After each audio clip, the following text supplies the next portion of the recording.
esta conferencia. El título es Microscopía intravital para el estudio de enfermedades infecciosas del tracto de salud. En esta ocasión tenemos con nosotros al doctor Rodrigo Javier González, quien va a compartir con nosotros la ponencia. Para introducirlo un poco, él estudió en la Universidad de Harvard, en la Facultad de Medicina, el Departamento de Inmunología. Tiene una formación postdoctoral en Inmunología en la Escuela de Medicina de Harvard. También tiene un postdoctorado en Microbiología e Inmunología, Universidad de Carolina del Norte. Tiene una licenciatura en Biología de la Universidad del Valle de Guatemala. También un bachillerato en Ciencias en la misma universidad. Actualmente está realizando su estudio postdoctoral en la Universidad de Harvard con el tema de contribuciones de los neutrófilos a las respuestas inmunitarias en la mucosa nasal. En la Universidad Carolina del Norte fue asistente de investigación con el tema de difusión de Yersinia pestis durante la peste bubónica. También en la universidad, en el National Institutes of Health, fue becario de posgrado de efectos de la infección por Plasmodium en aptitud de los mosquitos. En la Universidad del Valle de Guatemala fue asistente de investigación y supervisor de campo en estudios sobre epidemiología de oncocercasis en el 2006 al 2007. Actualmente, hoy él nos va a compartir el tema de microscopía intravital para estudio de enfermedades infecciosas y el tiempo es suyo, doctor Rodrigo. Muchísimas gracias por la presentación y muchísimas gracias por la invitación. Como se mencionó, voy a hablarles hoy acerca de lo que es microscopía intravital. Yo me enfoco en el estudio de enfermedades infecciosas a nivel celular y molecular, y un componente muy grande de mi investigación es, de hecho, la microscopía por imágenes. Voy a comenzar entonces contándoles un poco acerca de lo que es patogénesis microbiana como introducción al tema que voy a tratar. Y quiero comentarles que solamente un pequeño porcentaje de microorganismos causan enfermedades, y a estos microorganismos es a lo que llamamos patógenos. El estudio de cómo estos organismos causan una enfermedad es a lo que nosotros le llamamos patogénesis microbiana, y esto consiste en una rama de la microbiología médica.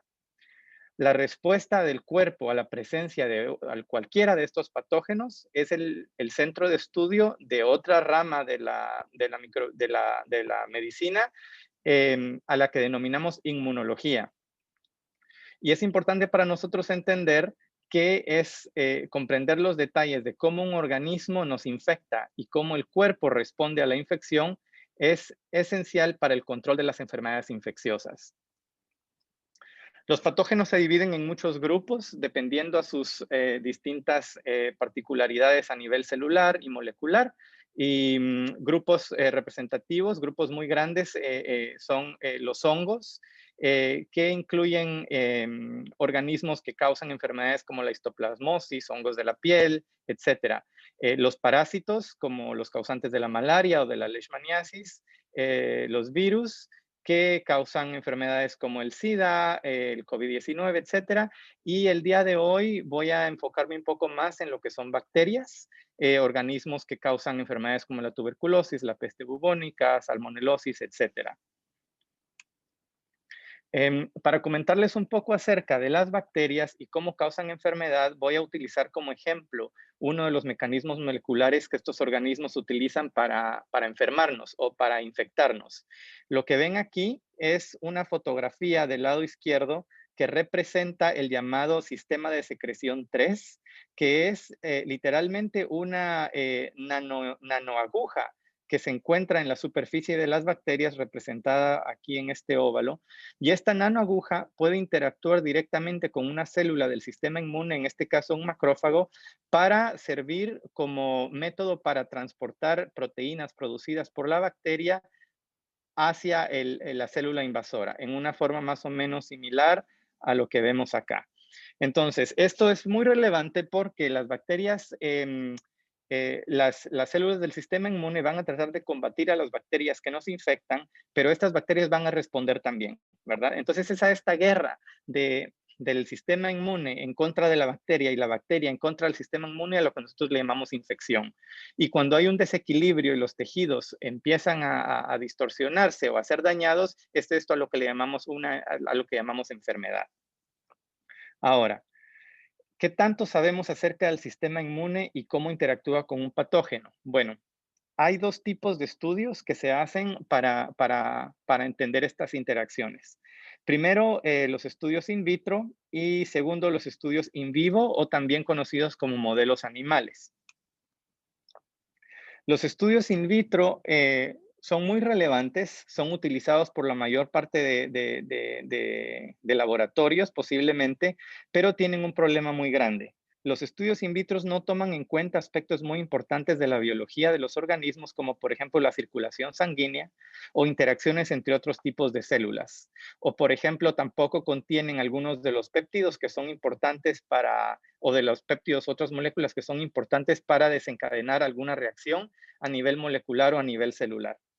Es muy importante saber también que la mayor parte del conocimiento acerca de las interacciones patógeno-hospedero provienen de estudios in vitro y que muchos de estos estudios no pueden ser recapitulados cuando se utilizan modelos animales. Por lo tanto, hay que tener muchísimo cuidado cuando hacemos una evaluación de un fenómeno utilizando estudios in vitro. Los estudios in vivo, por su parte, son muy complejos y en su mayoría utilizan medios indirectos para el estudio de patógenos. En este caso, por ejemplo, se encuentra la metodología de citometría de flujo, en el cual el tejido se desintegra hasta obtener células en suspensión. Estas células pasan por una máquina la cual puede indicar la presencia o ausencia de un marcador específico. Pero para este entonces, el tejido ya está totalmente destruido. Es una técnica, sin embargo, que genera altos niveles de cuantificación. Pues también se puede medir la presencia del patógeno de la misma manera, desintegrando el tejido para cultivar el patógeno o para obtener ácidos nucleicos para luego cuantificarlos y determinar si está presente o no y en qué números. Estas dos técnicas que enumero acá, o estos dos tipos de estrategia, tienen el problema de que el tejido ya se ha ido distorsionado y por lo tanto son una manera indirecta de poder observar el fenómeno de la infección o de estudiarlo. Ahora, la microscopía, por su parte, es un método para visualizar el proceso de infección de manera directa. Y la microscopía comienza en los 1600 con la fabricación de este instrumento que vemos por acá, fabricado por Leeuwenhoek, a quien se considera el padre de la microbiología por haber sido la primera persona en haber hecho observaciones de microorganismos, no solo de haberlos observado, sino también de haberlos reportado. Sin embargo, la tecnología nos ha permitido hacer mucho más con la microscopía y vemos ya pronto, después del primer prototipo que observamos en la diapositiva anterior, podemos ver aquí lo que Robert Hooke, considerado el padre de la biología celular, utilizó, que es un microscopio compuesto que ven aquí a la derecha, que es mucho más similar a los microscopios que utilizamos en la actualidad, comparados en el primer prototipo que describí anteriormente. Ahora, estos microscopios han avanzado muchísimo con el tiempo y lo que tal vez estamos más acostumbrados en las ciencias biológicas o como estudiantes a utilizar es la microscopía de campo claro. La microscopía de campo claro es un tipo de microscopía por la cual simplemente tenemos una muestra que está debajo de un apilamiento de lentes y la muestra es atravesada o expuesta a luz blanca. Y este tipo de imágenes que vemos acá son las generadas por la microscopía de campo. O sea, los microscopios normales que tenemos en las universidades, la mayoría pertenecen a lo que es microscopía de campo. Esto es opuesto a la microscopía de fluorescencia.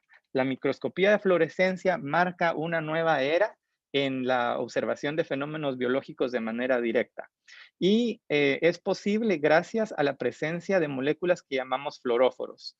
Y los fluoróforos son simplemente moléculas que pueden ser excitadas a una longitud de onda y que pueden emitir luz a una longitud de onda distinta. Uno de los primeros fluoróforos aislados o producidos fue la proteína verde, la proteína verde fluorescente, cuya molécula vemos aquí a la izquierda y que está ligada a la investigación de 3 científicos que por su desarrollo obtuvieron el premio Nobel, de hecho. Esta proteína luego ha sido modificada y han sido aisladas otras proteínas u otras moléculas hasta obtener muchos derivados que pueden generar bastante bastantes colores. Entonces, la idea que quiero que recuerden de esto es que tenemos un fluoróforo, que es una molécula la cual se expone a una emisión de onda, por ejemplo, a través de un láser, y al ser expuesta a esta energía, puede producir luz o fluorescencia que pertenece a otra longitud de onda. Entonces tenemos la absorción causada por el láser o la banda que excita, y tenemos una emisión en otro color, ¿verdad? Y dependiendo las propiedades de absorción y de emisión, tenemos un rango muy grande de proteínas que podemos utilizar. Ahora, ¿por qué es esto importante? Porque la utilización de este tipo de proteínas nos permite hacer un marcaje o marcar estructuras específicas o moléculas específicas de un organismo vivo. Por ejemplo, acá tenemos en la microscopía de campo claro, tenemos 3 organismos visibles, pero solamente la proteína fluorescente que está marcando algo específico en los organismos puede ser visible solamente en 2. Entonces, esto puede ser, por ejemplo, ustedes pueden marcar un gen específico, la proteína ligada a un gen específico, y pueden saber en qué momento está siendo el gen expresado.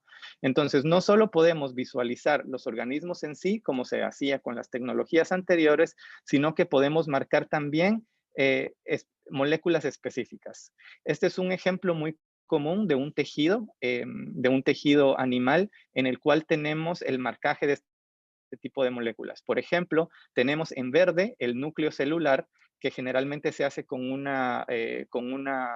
marcador que se une solamente a los ácidos nucleicos y que florece en un color específico, generalmente es el azul, aunque en este caso lo vemos aquí en verde, y tenemos otra proteína que se une o que está expresada solamente en lo que es el epitelio, que es lo que vemos aquí en rojo.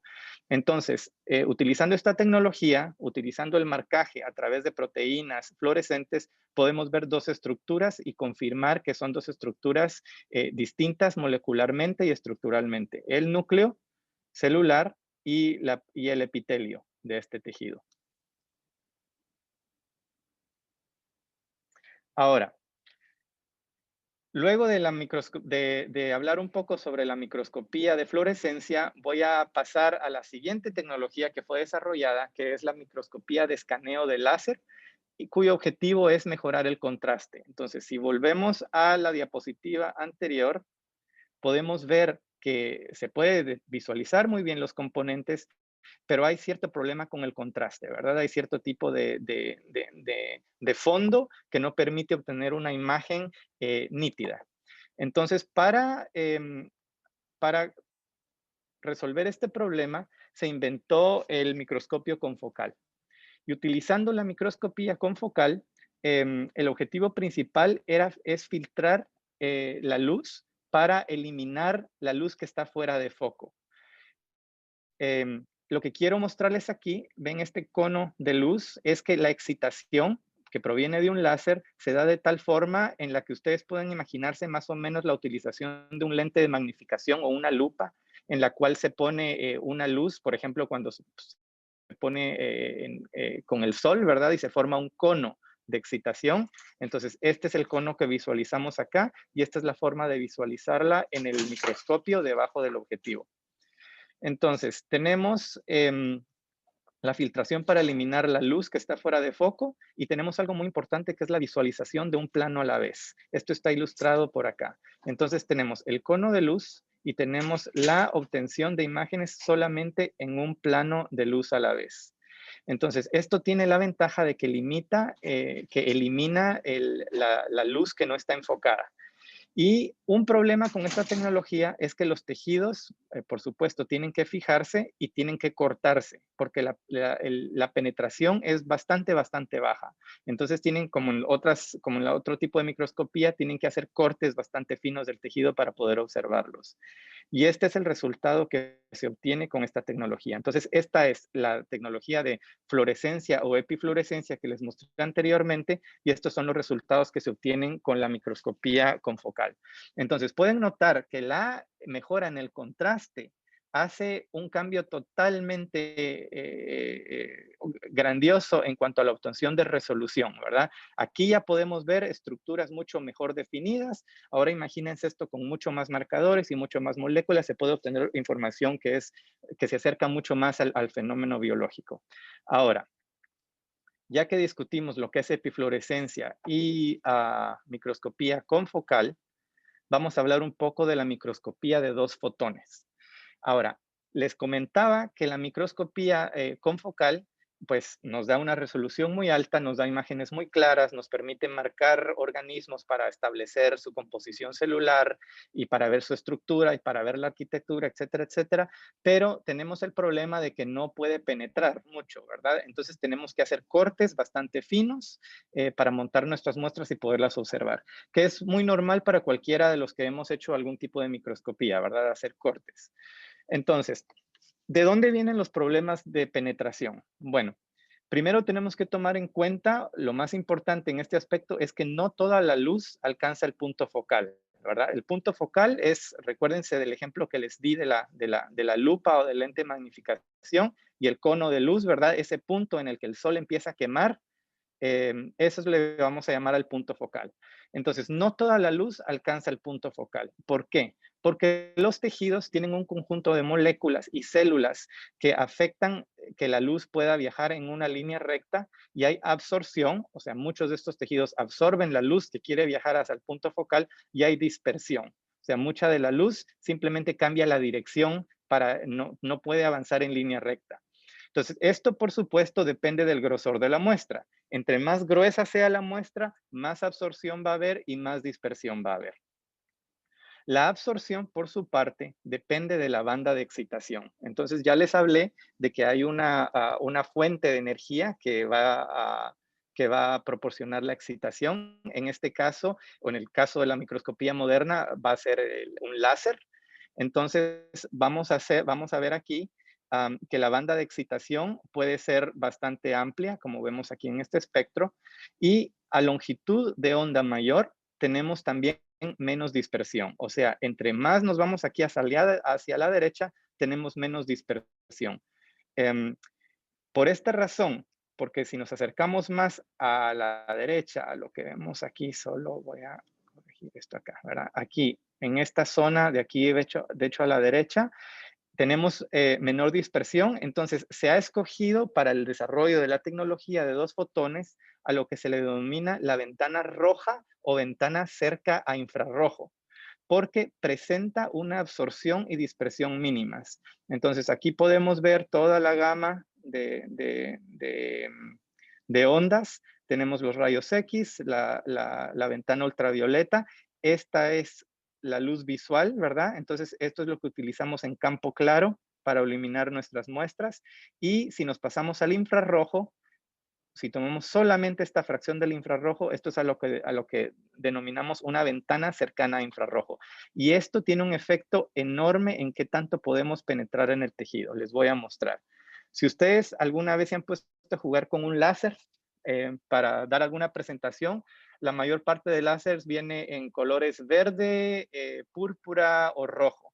Entonces, quiero que la próxima vez que tengan la oportunidad, tomen un láser de color verde y traten de ponerlo en el dedo, en uno de esos dedos, y vean qué tanta luz puede atravesar este láser.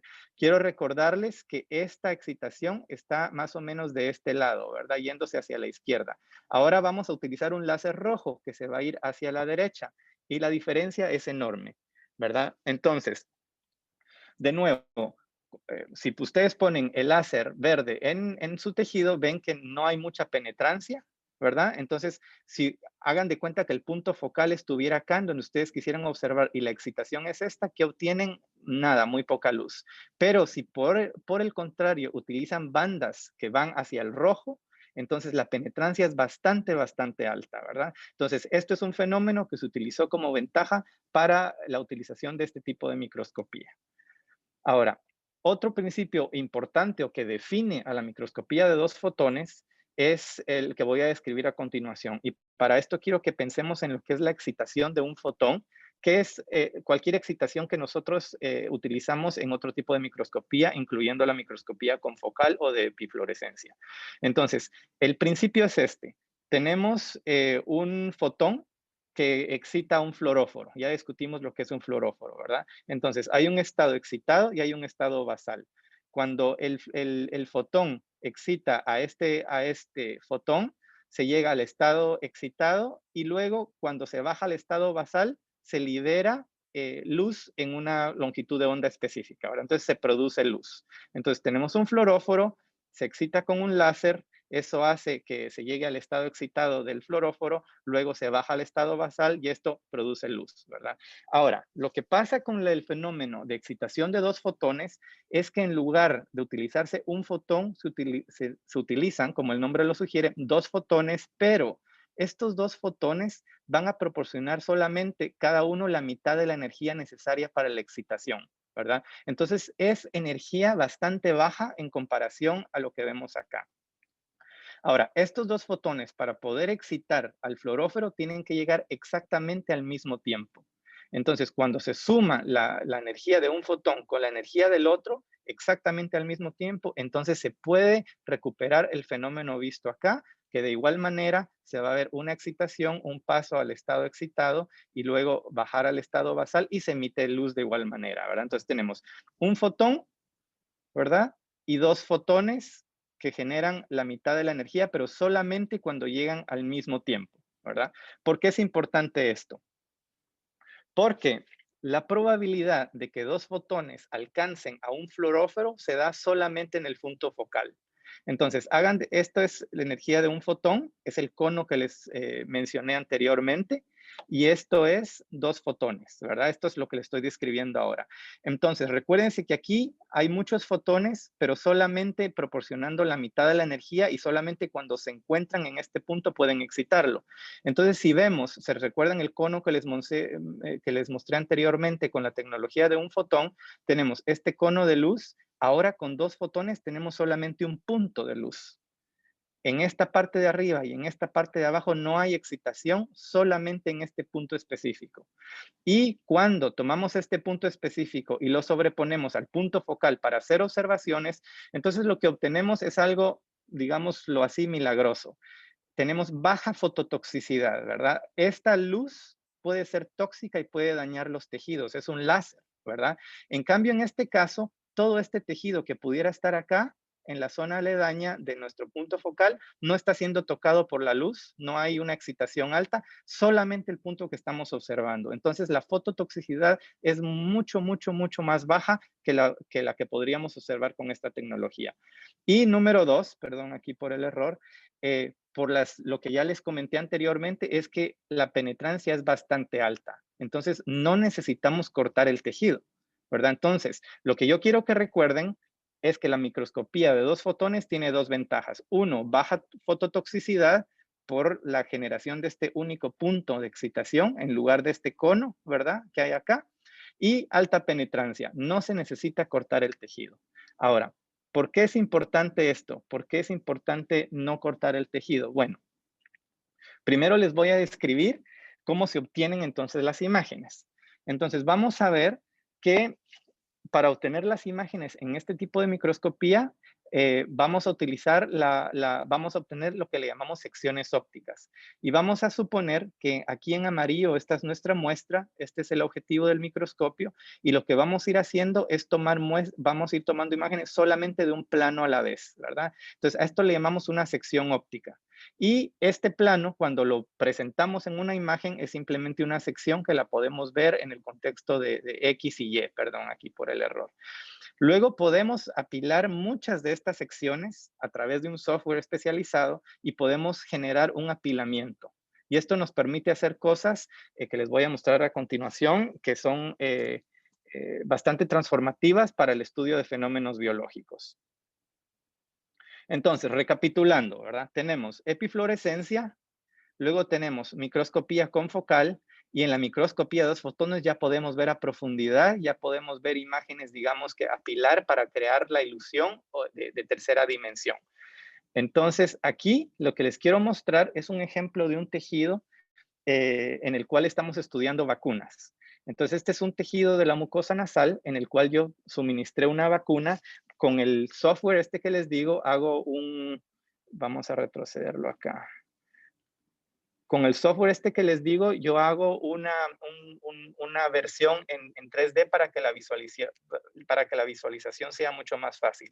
Entonces, vamos a ver aquí el núcleo celular en azul, vamos a ver la vacuna en blanco y vamos a ver las células dendríticas, que son células importantes para la respuesta a vacunas, en verde. Entonces, yo generé muchos de estos apilamientos, ¿verdad? Muchos de estos, perdón, de estas secciones ópticas, creé un apilamiento y con eso, como no tuve que cortar el tejido, puedo ver el tejido enteramente, ¿verdad? Este es un tejido que hemos fijado. Entonces, ahora vamos a verlo de nuevo. Entonces, quiero en azul, vamos a ver el núcleo celular que muestra los límites del tejido. Ahora vamos a ver la vacuna en blanco. Y ahora las células dendríticas en verde. Ahora, ¿para qué me sirve esto?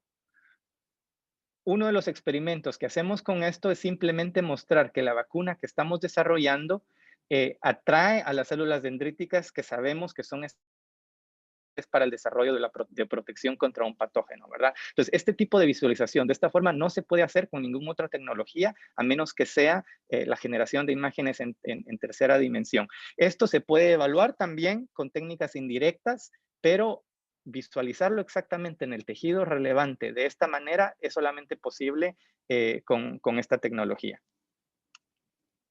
Ahora, la parte más importante o más llamativa de esta tecnología es que como no tenemos que hacer cortes y como no es fototóxica, ¿verdad? Entonces no debemos limitarnos únicamente a la utilización de tejidos que han sido cortados y que han sido fijados y que han sido teñidos, sino que podemos utilizar organismos vivos. Y es a esto a lo que se refiere el concepto de microscopía intravital. Entonces, la microscopía intravital se define por la visualización a través de un microscopio de un fenómeno en un organismo vivo. Ahora, es un poco complicada porque en el mayor de los casos, excepto en estudios relacionados a la piel, hay que hacer una cirugía para exponer el tejido, ¿verdad? En algunos casos se instala incluso una ventana para la visualización, que es lo que se ilustra aquí, distintos modelos.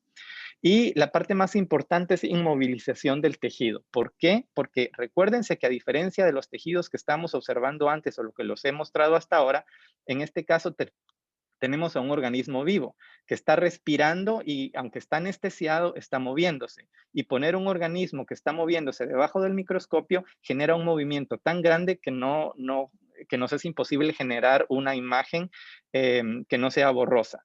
Entonces, la cirugía consiste en, uno, exponer el tejido al que queremos observar y número dos, en inmovilizar el tejido.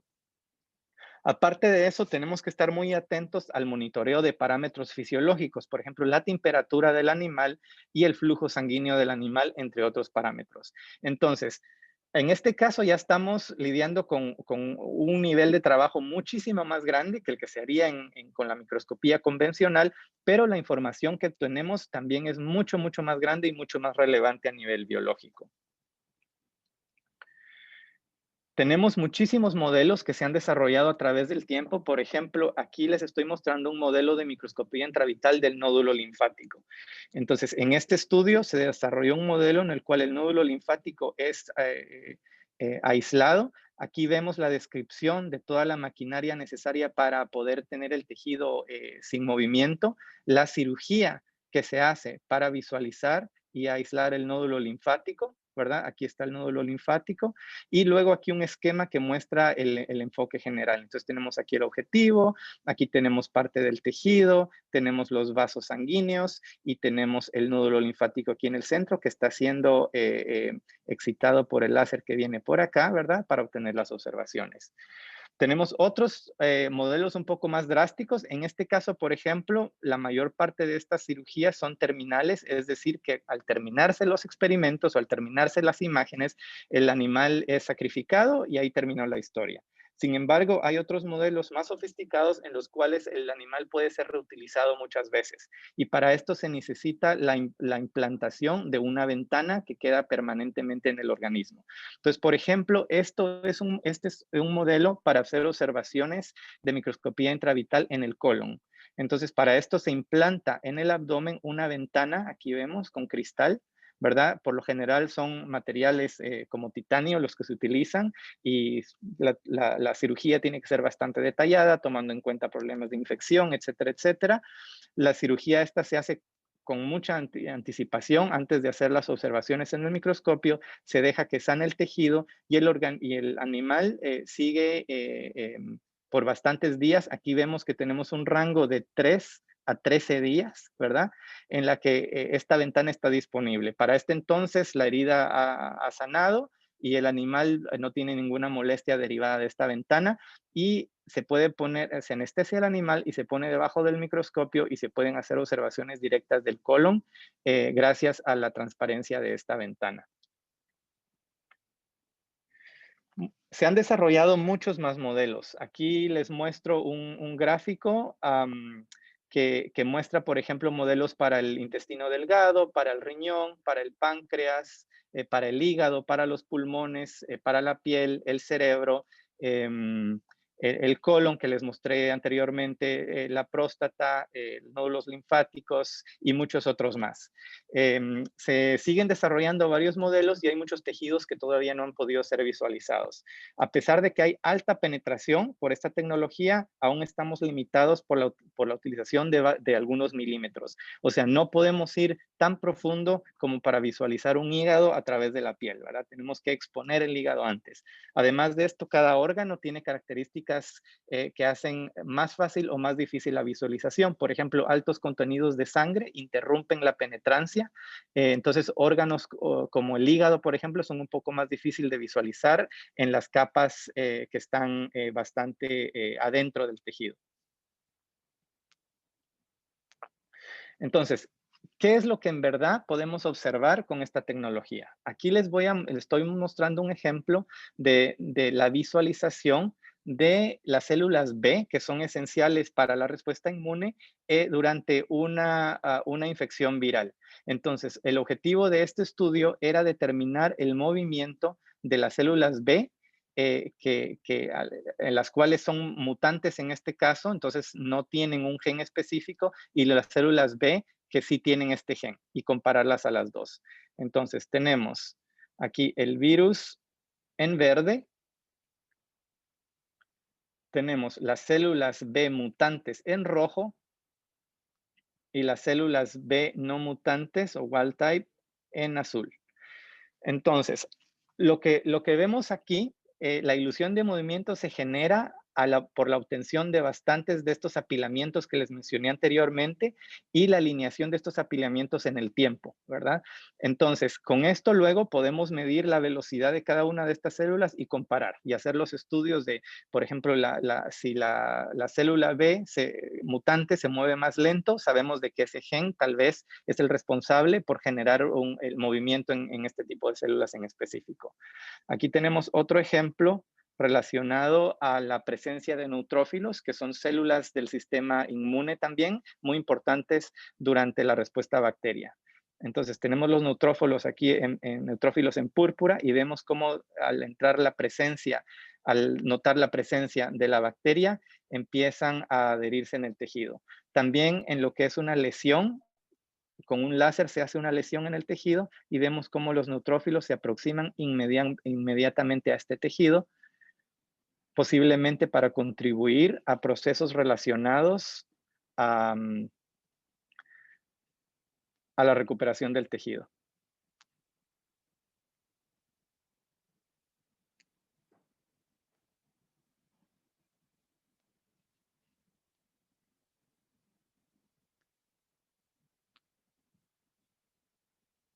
Aquí vemos cómo luego con software específico podemos hacer un delineamiento del movimiento de cada una de las células, obtener la dirección en la que se mueven y la velocidad también. Entonces aquí está la comparación de los dos ejemplos. y el establecimiento de cuando hay muerte celular, entre otros fenómenos.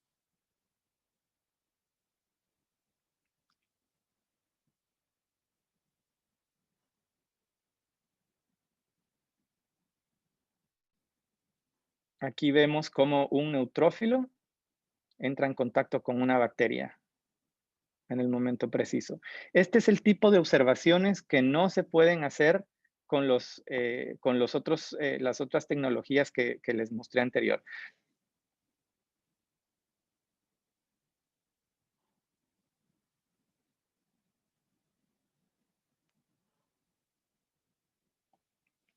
Estas imágenes se enfocan en lo que es el proceso de recuperación del tejido. Vemos a los neutrófilos acercándose al tejido y vemos cómo hay daño de hecho en el tejido.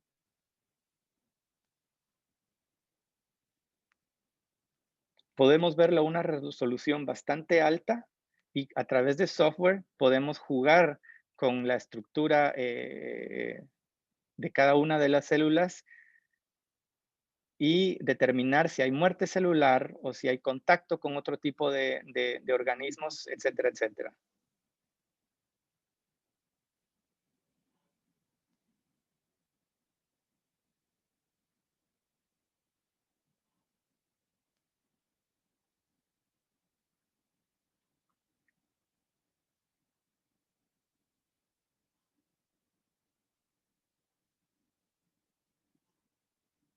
En nuestro caso, estamos utilizando esta tecnología, o yo estoy estudiando en mi investigación esta tecnología para estudiar los tejidos de las mucosas, en específico lo que es el epitelio del sistema reproductor femenino. Y lo que vemos acá es una parte del útero de un ratón en el cual se han establecido la presencia de células T, que están aquí en verde, que pueden responder a la presencia de clamidia, que es una enfermedad de transmisión sexual causada por una bacteria. Entonces, de igual manera, desarrolló un método para poder para hacer la cirugía, exponer el tejido y poderlo fijar. Y aquí vemos el movimiento de estas células, son bastante activas y están patrullando, le llamamos el tejido, para posiblemente detectar la presencia de algún microorganismo, en este caso clamidia. En este caso, otro modelo que he desarrollado es en las mucosas nasales y lo que vemos acá son células en verde, son células del sistema inmune, posiblemente células dendríticas o macrófagos. En azul vemos parte de lo que es el epitelio y colágeno, pero lo que quiero que vean acá es lo que vemos en blanco. Entonces, en blanco lo que vemos es la circulación sanguínea. Y algo que quiero comentarles es que a pesar de que esto es una observación directa, el movimiento de las células es bastante, bastante lento. Entonces, este vídeo que están viendo en mi pantalla corresponde a 30 minutos. En algunos segundos. Entonces es un vídeo acelerado y por eso es que se ve la circulación sanguínea solamente como estas líneas que pueden observarse por acá.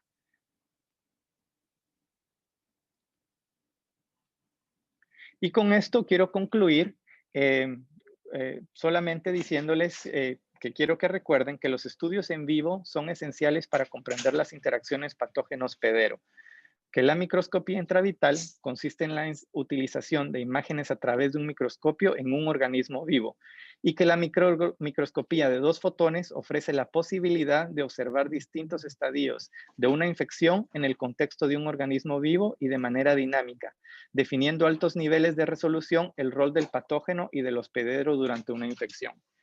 Y con esto me encantaría oír si tienen alguna pregunta. Muchísimas gracias, doctor Rodrigo. Realmente el tema estuvo muy interesante y bueno, no sé si alguno del público tiene alguna pregunta. Hasta el momento nadie ha escrito preguntas en el chat. Y mientras alguien se anima, yo sí tengo algunas preguntas. Claro que sí. La primera es saber si hasta el momento se está utilizando esta tecnología para conocer la interacción que tienen algunos patógenos más frecuentes con el organismo de los seres humanos. ¿Hay estudios acerca de eso? Es un tema, es una excelente pregunta y siempre nos preguntan eso, especialmente en la parte clínica. Ahora, el problema es que para utilizar un organismo en microscopía de fluorescencia tenemos que ser un organismo modificado genéticamente para que tenga alguna proteína que sea fluorescente o poderle inyectar algún anticuerpo que permita su visualización. Entonces, esto implicaría que un humano tendría que ser inyectado con anticuerpos fluorescentes y es algo que todavía que no lo hemos hecho porque puede ser riesgoso y todavía no existe la necesidad. Además, estaríamos limitados a la piel. Sería un poco difícil someter a alguien a una cirugía para hacer este tipo de observación solo por fines científicos, por razones éticas. También sabemos tan poco a nivel de otros organismos, como incluso los ratones, en este sentido, que pensamos que la prioridad ahora es investigar este tipo de organismos y posiblemente en un futuro, con la generación de proteínas o de anticuerpos que puedan ser menos tóxicas, sea posible hacerlo a nivel de humanos. Pero es algo que en mi caso me ha llamado mucho la atención y la posibilidad de poder explorar eso. Muchas gracias. Aquí en el chat preguntan si actualmente en Guatemala se realizan operaciones utilizando microscopía, pero creo que la respuesta es no, ¿verdad? A mi conocimiento, no. De hecho, no sé si en Guatemala existe incluso algún microscopio confocal. Am, Seguramente habrá algo de fluorescencia, pero es un campo que no estaba desarrollado en Guatemala, bueno, como la investigación en general, incluso en el campo de la inmunología, en mi campo, tampoco es tan utilizado. El campo líder en imágenes es de hecho la neurobiología. Los investigadores en neurobiología han desarrollado una gran cantidad de técnicas relacionadas a imágenes. De hecho, lo que les mostré, que es la operación en la que se pone el ratón fijo para que no se mueva, etcétera, etcétera, en neurobiología han desarrollado cierto tipo de cámaras y microscopios que pueden implantarse, por ejemplo, en la cabeza de un ratón para que el ratón no tenga que estar inmovilizado. Entonces hay experimentos en los cuales el ratón se pone enfrente de una pantalla expuesto a un camino que está moviéndose, entonces el ratón puede correr en una rueda y puede hacerse la microscopía a la vez, en tiempo real, de lo que está sucediendo en el cerebro, en las neuronas de ese ratón, cuando camina para la derecha o camina a la izquierda, por ejemplo. La neurobiología creo que es un campo líder en la parte de microscopía intravital. Ojalá en algún momento alguien se interese en Guatemala y pudiera ver este tipo de tecnología para que los estudiantes o investigadores la utilizaran, pero hasta donde yo sé no existe por ahora.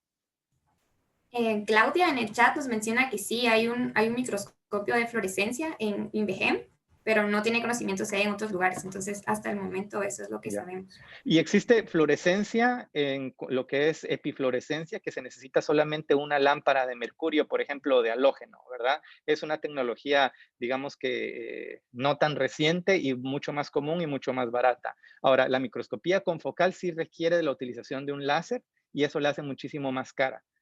No sé cuál sea el microscopio que haya, y la de 2 fotones, pues es un láser mucho más específico y mucho más caro. Un láser para un microscopio de 2 fotones vale aproximadamente $250,000, solo el láser. Sí, entendemos.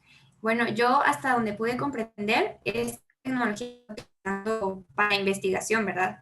¿Hay algún estudio que se esté haciendo ahorita utilizando esta tecnología para investigar cómo es que interacciona el virus que actualmente estamos teniendo en pandemia, que es SARS-CoV-2, con el organismo, aunque sea de animales en este caso?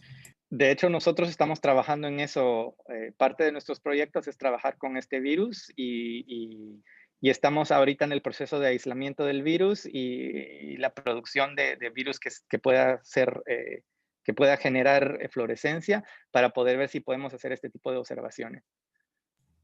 Gracias, sí, eso sería excelente. Me produce mucha curiosidad saber cómo es que realmente está dándose el mecanismo de infección, ¿verdad? Y Exacto, bueno, y no solamente con este virus, de hecho, con la mayor parte de organismos, este tipo de estudios no se han hecho.